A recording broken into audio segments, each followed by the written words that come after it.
எங்கள் தேசத்தின் உறவுகளுக்கு அன்பு வணக்கம். எழில் மிகு ஈழத்தின் வடபுல யாழின் அச்சுவேலி வடக்கிலிருந்து கதிரவேல் ஜோதிடம். இன்றைய பதிவில் அக்கினி நாள் தொடர்பாக எமது யாழ் மண்ணிலிருந்து வெளிவருகின்ற வாக்கியம் மற்றும் திருக்கணித பஞ்சாங்கங்களின்படி அக்கினி நாள் ஆரம்பம் முடிவு எப்போது என்று பார்ப்போம். வாக்கிய பஞ்சாங்கத்தின்படி பராபவ வருஷம் சித்திரை மாதம் 20ஆம் நாள் ஞாயிற்றுக்கிழமை துவிதியை திதியும் அனுச நட்சத்திரமும் நடப்பில் உள்ள பிற்பகல் 9:55 மணியளவில், அதாவது 39 நாழிகை 48 வினாடி, இந்த நேரத்தில் அக்கினி நாள் ஆரம்பமாவதாக பதிவு செய்துள்ளது. இந்த நாள் ஆங்கில தேதிக்கு 2026ஆம் ஆண்டு மே மாதம் 3ஆம் தேதி ஞாயிற்றுக்கிழமை. சரி, திருக்கணித பஞ்சாங்கத்தின்படி பராபவ வருஷம் சித்திரை மாதம் 21ஆம் தேதி திங்கட்கிழமை திருதியை திதியும் கேட்டை நட்சத்திரமும் நடப்பில் இருக்கும் பிற்பகல் 10:15 அளவில் அக்கினி நாள் ஆரம்பிப்பதாக பதிவு செய்துள்ளது.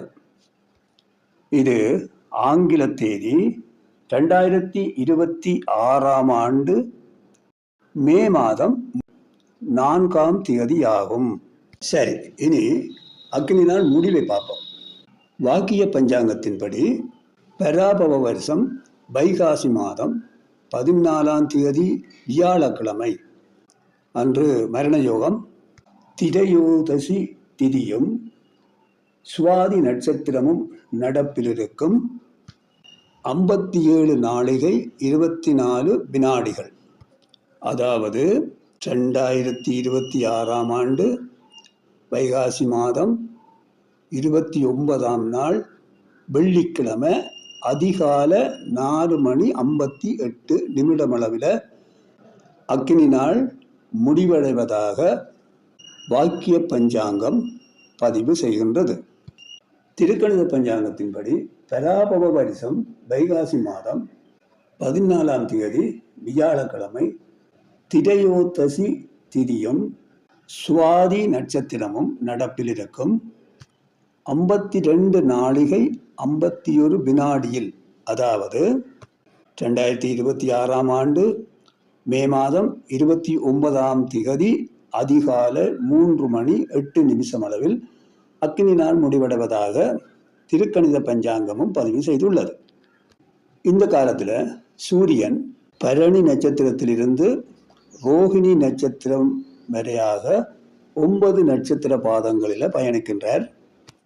வாக்கிய பஞ்சாங்கத்தின்படி பரணி 2ஆம் பாதத்தில் தொடங்கி ரோகிணி 2ஆம் பாதம் வரையும், திருக்கணித பஞ்சாங்கத்தின்படி பரணி 3ஆம் பாதத்திலிருந்து ரோகிணி 2ஆம் பாதம் வரையும் 9 பாதங்களிலும் சூரிய பகவான் சஞ்சரிக்கும் இந்த காலத்தில் வெப்பம் அதிகமாக இருக்கும் என்பதால் மக்கள் அதிகம் வெயிலில் வெளியே நடமாட வேண்டாம் என அறிவுறுத்தப்படுகின்றது. அத்துடன் மக்கள் அதிகமாக நீர் அருந்துமாறு அறிவுறுத்தப்படுகின்றார்கள். இந்த நீரை சுத்தமான நீராக பருகுவது சால சிறந்தது. நீரை சுட வைத்து நன்கு ஆறிய பின்பு குடிப்பது இன்னும் நல்லது. இந்த அக்கினி நாள் காலத்தில் சுபகாரியங்களை தவிர்க்கும்படி ஜோதிட சாஸ்திரத்தில் வலியுறுத்தப்படுகின்றது. ஆயினும் இந்த திருமணம், நிச்சயதார்த்தம், சீமந்தம் இவைகள் நடத்தக்கூடாதென சொல்லப்படவில்லை. இருந்தாலும் இந்த காலத்தில் பொதுவாக நமது மக்கள் அதை தவிர்த்து வருகின்றார்கள். தவிர்ப்பதும் நல்லது. மேலும் புது வீடு கட்டுதல், கிரகப்பிரவேசம் போன்ற சுபகாரியங்களும் மற்றும் சுபகாரியங்களை பொதுவாகவே இந்த காலத்தில் தவிர்த்துக் கொள்வது நல்லது.